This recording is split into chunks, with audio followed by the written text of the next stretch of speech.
L'histoire de Marseille, c'est le podcast qui parle des petites histoires comme de la grande histoire de Marseille. En 1789, l'Observatoire de Marseille avait à sa tête Saint-Jacques de Silvabel, qui le dirigeait depuis 26 ans, et qui conserva le titre de directeur jusqu'à la fin de sa vie. Il était assisté par ses deux adjoints, l'un, Bernard, auquel nous avons aussi consacré une notice, était en 1789 sur le point de quitter l'Observatoire. Le second, Ulysse, devait plus tard lui succéder comme directeur. La direction de Ulysse. Fils d'un ancien échevin de Marseille, Ulysse semblait destiné à suivre comme son père la carrière du commerce par laquelle il débuta en effet dès sa sortie du collège des Jésuites après de fortes études. Bientôt envoyé au Caire pour y diriger une succursale de la maison paternelle, il y demeura 6 ans et demi, mais ce stage ne put étouffer son goût inné pour les sciences exactes. Rentré à Marseille en 1772, il renonça tout à fait aux chances lucratives des opérations commerciales pour étudier en toute liberté les mathématiques, la physique, la chimie et l'astronomie. Cette dernière science fixa définitivement sa vocation et à partir de 1780, il s'y consacra d'une manière à peu près exclusive. Ce fut alors pour lui une bonne fortune de rencontrer à l'Observatoire des maîtres comme Silvabel et Bernard, dont il reçut les bienveillants conseils et qui même l'associèrent à quelques-uns de leurs travaux. Jacques-Joseph Ulysse, né à Marseille le 6 juin 1768 et décédé dans la même ville le 2 janvier 1810. Une autre circonstance lui permet aussi de se familiariser avec la pratique de l'astronomie d'observation. Le prince de Saxe-Gotha, grand amateur d'astronomie, avait installé à Hyères un observatoire pourvu de bons instruments de fabrication anglaise. Ulysse, qui s'était trouvé à Marseille en relation personnelle avec ce prince, vint le voir et séjourner près de lui à Hyères, en 1786. Puis, en sa compagnie et celle du baron de Zach, il entreprit à travers l'Italie un voyage au cours duquel il visita les principaux observatoires de ce pays. À son retour, Silvabel le donna pour collègue à Bernard, auquel il y succéda en 1789 lors de la retraite de celui-ci. En 1793, un décret du comité de salut public le confirma dans les fonctions de directeur adjoint et enfin, à la mort de Silvabel en 1801, il fut nommé directeur en titre. Mais depuis longtemps déjà, il en exerçait effectivement les fonctions, car l'âge et les infirmités interdisaient toute activité au titulaire. C'est donc surtout à lui que l'on est redevable de la conservation des instruments et de tout le matériel de l'observatoire durant la période révolutionnaire.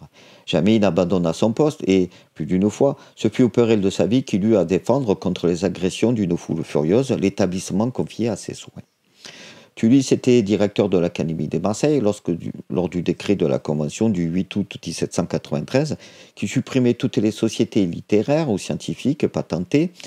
Et à ce titre, il présida la dernière séance le 21 du même mois et fut l'un des fondateurs et le premier président de la société qui, en 1799, sous le nom de Lycée des sciences et des arts, a servi de trait d'union entre l'ancienne et la nouvelle académie. En même temps que Tulle, remplacé Silvabel comme directeur à Marseille, il lui succéda à l'Institut national en qualité de correspondant.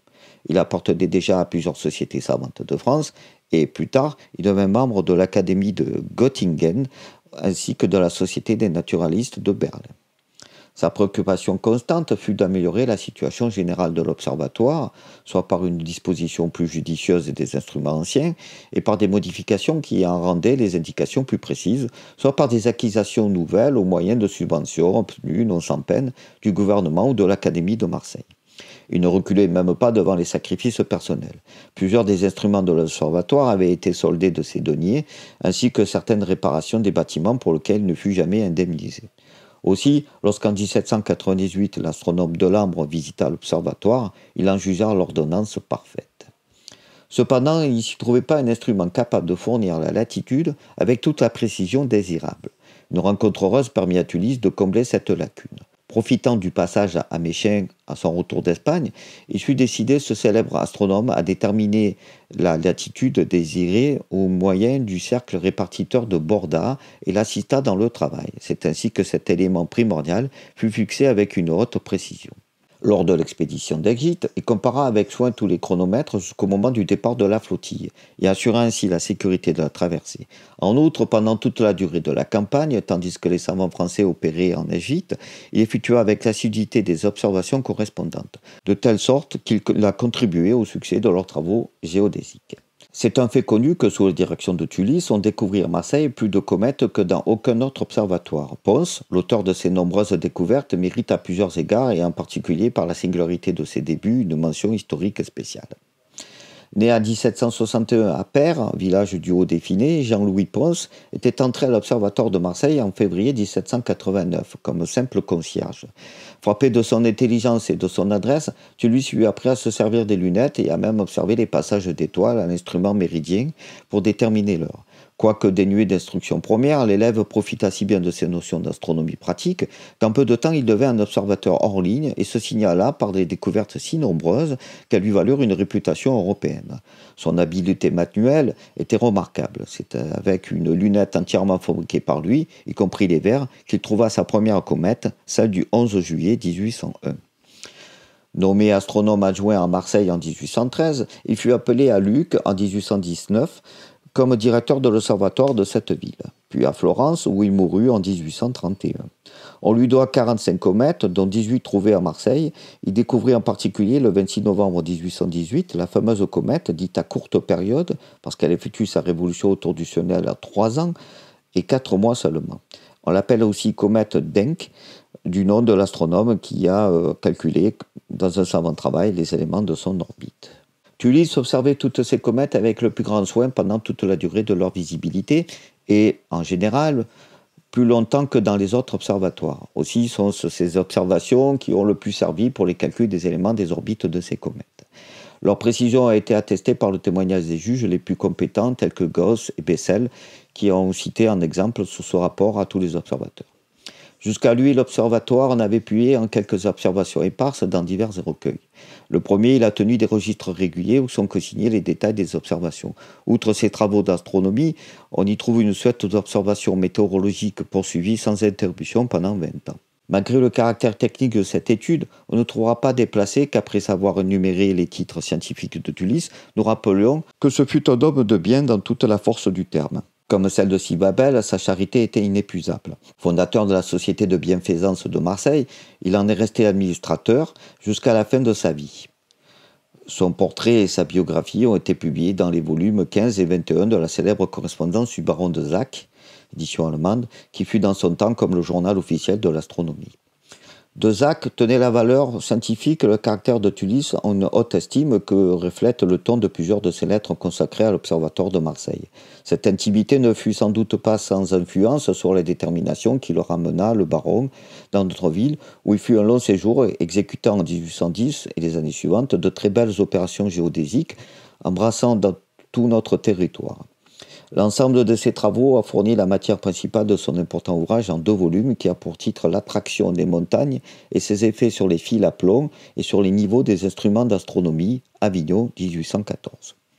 En fait, de Zach mesura de manière l'amplitude de l'arc compris entre le phare de Planier et l'ancien monastère de Notre-Dame-des-Anges, accolé à la montagne de Mimée, d'une part directement par des observations astronomiques et de l'autre au moyen d'une triangulation.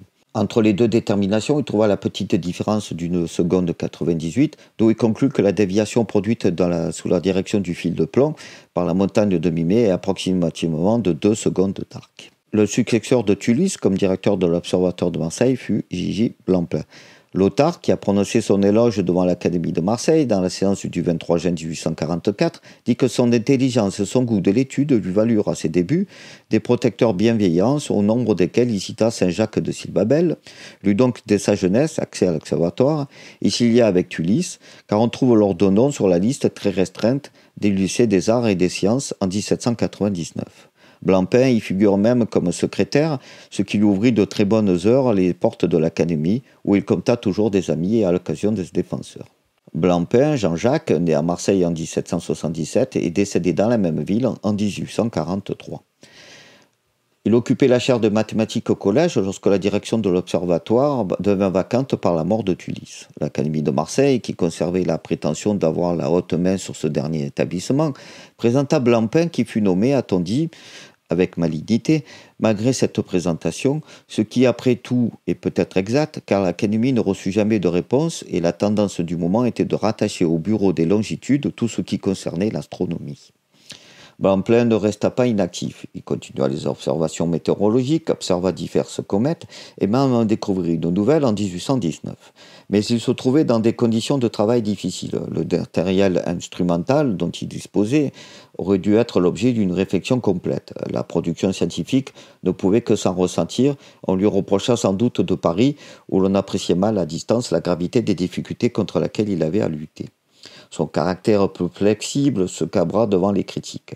Un voyage qu'il fit dans la capitale, loin d'être favorable, semble au contraire lui avoir nui et, de retour à Marseille, ses relations avec le bureau des longitudes continuèrent à s'aigrir. Dezac, qui lui était nettement hostile, se laissa aller à publier dans sa correspondance des articles fort désobligeants pour lui. Toutes ces causes réunies entraînèrent en 1822 sa révocation, qui resta définitive malgré les protestations de l'Académie. La direction de Gambart. La direction de Gambart, qui suivit celle de Blancpain, fut brillante mais courte. Fils d'un professeur de navigation, mutilé dans un combat naval, le jeune Gambart entra lui-même dans la marine dès la sortie de l'enfance. En 1814, l'escadre d'Anvers, à laquelle il appartenait, ayant été licencié, il vint retrouver son père au Havre où sa bonne étoile lui fit rencontrer Bouvard. Frappé par sa vive intelligence, l'éminent directeur de l'Observatoire de Paris l'amena et le garda près de lui en le traitant comme un fils. Le jeune homme ne pouvait avoir meilleur guide dans la carrière astronomique vers laquelle l'entraînait une inclinaison irrésistible. En 2 années, son éducation technique était complète. Aussi, Bouvard, fondant les plus grandes expériences sur son avenir scientifique, n'hésita-t-il pas à l'envoyer à Marseille. En 1819, comme astronome adjoint pour y remplacer Pons, qui venait d'être appelé en Italie. En 1822, il fut nommé directeur. Gambart, Jean-Félix Adolphe, né à Sète en 1800, est décédé à Paris en 1836. On lui doit en particulier une foule d'observations d'occultation d'étoiles et d'éclipses de satellites de Jupiter, et c'est surtout à l'aide de ces dernières qu'ont été établies les tables de ces satellites et publiées par la suite dans la connaissance des temps. Il s'est en outre assidûment occupé des comètes, dont, pour sa part, il a découvert 16 nouvelles. Mais il ne se bornait pas à la recherche de ces astres. Avec une grande habileté, il calculait rapidement les raisements de leur orbite, soit parabolique, soit elliptique. La fameuse comète périodique de 6 ans et 3/4, habituellement désignée sous le nom de l'officier autrichien Biela, qu'il aperçut effectivement le 27 février 1826 à Johannisberg, serait peut-être appelée plus justement comète de Gambart. Le premier se borna en effet à la signaler. L'astronome français, au contraire, qui ne la découvrit-il en vrai que 10 jours plus tard, mais d'une manière indépendante, en fit une longue suite d'observations précises au moyen desquelles il calcula d'abord les éléments approchés, puis les éléments elliptiques de son orbite. Gambart était d'une complexion délicate, cruellement frappé dans ses sections lors de l'épidémie de choléra qui sévit à Marseille en 1835. Sentant d'ailleurs les premières atteintes du mal qui devait l'emporter, il vint chercher du réconfort auprès de Bouvard. Après quelques mois, il rentra à Marseille, mais il n'y fit que passer et se hâta de regagner Paris, où il mourut dans les bras de son vieux maître et ami, à l'âge de 36 ans. La direction de Valls. La longue carrière de Valls a été d'une grande fécondité. Parmi ses publications, on en relève 22 dans les annales de l'Académie du Gard, 58 dans les comptes rendus de l'Académie des sciences, et il faut y joindre de nombreuses notes disséminées dans les correspondances astronomiques du baron Dezac, la Bibliothèque universelle de Genève, la correspondance mathématique de l'Observatoire de Bruxelles, les Monthly Notices de la Société royale astronomique de Londres, les mémoires de l'Académie de Marseille, etc. Un grand nombre d'entre elles mériteraient une mention spéciale. Benjamin Valls, né à Nîmes le 27 mai 1787, décédé dans sa propriété de Bon Secours, banlieue de Marseille, le 22 avril 1867. En 1876, M. René Deloche, ingénieur des ponts et chaussées et membre de l'Académie du Gard, a présenté à cette compagnie une notice historique de 32 pages sur Benjamin Valls. Sa réputation scientifique était bien établi et il appartenait déjà à l'Institut lorsqu'en 1836 il fut appelé à la direction de l'Observatoire de Marseille, rendue vacante par la mort de Gambart. Son début dans la vie avait été cruellement attristé, car son père, accusé de modérantisme, malgré des sentiments républicains sincères, fut une des dernières victimes de la terreur. À 15 ans, il entra à Nîmes dans une de ces écoles centrales, créées en 1795 pour remplacer les anciens établissements scolaires supprimés par la Convention. On sait que ces écoles réussirent peu. Cependant, celle de Nîmes, grâce au talent de quelques-uns de ses maîtres, fut moins stérile que la plupart d'entre elles. Valls y reçut les leçons de deux hommes éminents, Alexandre Vincenz et Gergonne, et en sortit à 18 ans avec une instruction scientifique assez développée. Son goût le portait surtout vers l'astronomie. Il s'y consacra avec ardeur et, quoique dépourvu d'instruments, se mit à étudier la voûte céleste avec sudité. Il y marquait les places des astromobiles au moyen d'un alignement stellaire, à la manière des premiers observateurs. C'est ainsi qu'il suivit dans leur marche les comètes de 1807 et de 1811. Mais bientôt, il put se procurer une excellente lunette de Dolon et fit établir au-dessus de sa maison un véritable observatoire où, pendant 19 ans, jusqu'à son départ pour Marseille, il y fut eu de nombreuses observations. En le quittant, il en laissa l'usage à un homme très habile, Laurent, qui en 1858 découvrit la planète Nemesis. Les premiers travaux de Valls avaient été surtout pour les comètes. En 1825, il retrouva celle d'Encke avant tous les autres observateurs. Il en fit des observations suivies et fut conduit à remarquer que le volume de ces astres singuliers se contracte lorsqu'ils s'approchent du Soleil et se dilate quand ils s'en éloignent. L'étude de ce fait ayant été mise au concours par l'Académie des sciences, Valls présenta un mémoire qui fut couronné en 1832 et qui, en même temps, valut à son auteur le titre de correspondant de l'Institut. À l'Observatoire de Marseille, Valls continua d'une manière encore plus active à se mêler au mouvement scientifique général. L'énumération de ses observations et de ses calculs et de ses mémoires excédait les limites assignées à la présente notice. On ne peut cependant omettre de mentionner qu'il fut un des premiers à observer d'une manière suivie la planète découverte par Gall le 23 septembre 1846, d'après les indications précises de Le Verrier, qui calcula d'après ses propres observations les éléments de son orbite et à ce propos de signaler un fait qui montre sa perspicacité. On sait que Le Verrier a été conduit à la découverte de Neptune en cherchant à expliquer les perturbations d'Uranus par l'action d'une planète plus lointaine encore inconnue. Or, en 1835, dans une lettre à Arago, Valls émettait l'hypothèse que les irrégularités constatées dans la durée de révolution de la comète de Halley pourraient provenir de l'attraction d'une planète plus éloignée qu'Uranus, et ayant une durée de révolution triple au moins de celle de la comète. Cela dit, sans vouloir établir aucun rapprochement entre cette hypothèse non suivie de conséquences et le génial travail de l'illustre astronome, qui sera toujours considéré comme un des événements scientifiques capitaux du XIXe siècle. On ne saurait non plus passer sous silence la part qui revient à Valls dans l'histoire des découvertes de nombreuses petites planètes comprises entre Mars et Jupiter. On sait que la première, Cérès, fut trouvée à Parlem, à Piazzi, le 1er janvier 1801, et que les trois suivantes, Pallas, Junon et Vesta, lui succédèrent en quelques années. 37 ans s'écoulèrent ensuite sans en faire connaître aucune autre. Mais à partir de la découverte d'Astrée en 1845, le nombre des astéroïdes augmenta avec rapidité et sans pressentir encore la richesse du groupe, leur nombre dépasse aujourd'hui 700, on put déjà prévoir qu'il en existait beaucoup d'autres. En 1847, Valls adressait à l'Académie des sciences une communication où il faisait remarquer que les planètes comprises entre Mars et Jupiter effectuent leur évolution à peu près 4 ans, qu'elles coupent 2 fois l'écliptique dans cette période de temps et que, par suite, en surveillant avec une assiduité suffisante une zone étroite, comprenant ce grand cercle, il serait possible de trouver en 4 années toutes les planètes de la dite catégorie. Il invitait donc la compagnie à faire établir des cartes de la zone écliptique tout entière et à organiser des recherches systématiques dans cette zone par de nombreux observateurs. Mais Valls, dont la proposition avait été appuyée par Pontécoulant et par Le Verrier, fit mieux que d'indiquer la possibilité de l'entreprise. Il commença à l'exécuter lui-même et engagea un jeune amateur d'astronomie, Jacques Cornac, dont il guidait alors les premiers essais à commencer cet atlas écliptique. Jacques Cornac se mit à la besogne avec ardeur, trouva sa première planète, Phocéa, le 6 avril 1853, et, toujours dirigé par les conseils de Valls, en avait rencontré 4 autres à Marseille lorsqu'en 1857, il fut appelé par Le Verrier à l'Observatoire de Paris où, jusqu'à sa mort, il continua son travail cartographique et la série de ses découvertes. Son œuvre, qui a rendu encore tant de services aux chercheurs, a été continuée par d'autres observateurs, notamment par les frères Henry, d'abord par le même procédé, c'est-à-dire par l'observation visuelle, puis par l'emploi de la photographie lorsque les astronomes furent en possession de plaques suffisamment sensibles. Valls s'était aussi occupé en 1837 de l'observation méthodique des étoiles filantes et donna également à l'Académie des sciences plusieurs notes sur l'emploi des spectroscopes, dont l'emploi en astronomie commençait à peine. L'astronomie n'a pas été d'ailleurs le seul objet de son activité intellectuelle. Au début de sa carrière, il avait failli devenir ingénieur. On le voit en effet à partir de 1812, occupé pendant 4 ans au canal d'Arles, où il fut exécuter des tronçons considérables. Plus tard, en collaboration avec Fauquier, capitaine du génie, il élabore un projet de canal pour l'adduction d'eau à la ville de Nîmes. Enfin, il est l'auteur d'un projet de dock et de nouveaux ports pour Marseille, projet qui semblerait bien timide aujourd'hui, mais il faut faire la part des temps et songer qu'en 1838, on a été bien loin d'entrevoir l'extension prodigieuse que prendrait bientôt l'industrie et le commerce.